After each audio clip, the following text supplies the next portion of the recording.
KSEBയിൽ ഒരു സബ് എഞ്ചിനീയറുടെ ശമ്പളം എത്രയാണെന്ന് അറിയാമോ?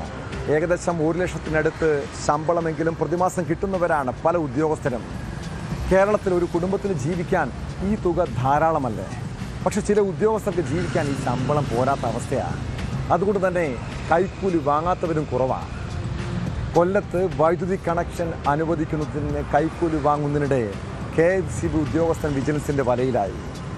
ചാത്തന്നൂർ സബ് ഡിവിഷനിലെ സബ് എഞ്ചിനീയറായ നസീറിനെയാണ് Kollam vigilance and anti corruption bureau arrest ചെയ്തത്.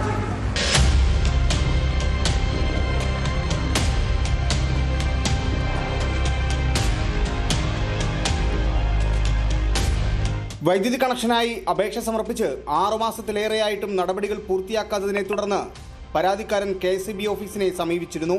കണക്ഷൻ അനുവദിക്കുന്നതിനായി സബ് എഞ്ചിനീയർ നസീർ 5000 രൂപയാണ് കൈക്കൂലി ആവശ്യപ്പെട്ടത്. ഇതിനെ തുടർന്ന് പരാതിക്കാരൻ കൊല്ലം വിജിലൻസ് ആൻഡ് ആന്റി കറപ്ഷൻ ബ്യൂറോയിൽ പരാതി നൽകുകയും ചെയ്തു.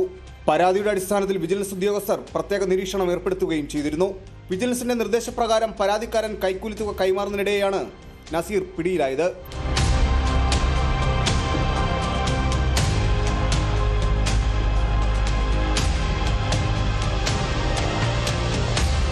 കൈക്കൂലിയായി വാങ്ങിയ 5000 രൂപ നസീറിൽ നിന്ന് കണ്ടെടുത്തതായി വിജിലൻസ് അധികൃതർ അറിയിച്ചു. തഴുത്തല സ്വദേശിയായ നസീറിനെതിരെ അഴിമതി നിരോധന നിയമപ്രകാരം കേസെടുത്ത് തുടർ നടപടികൾ സ്വീകരിച്ചു വരികയാണ്.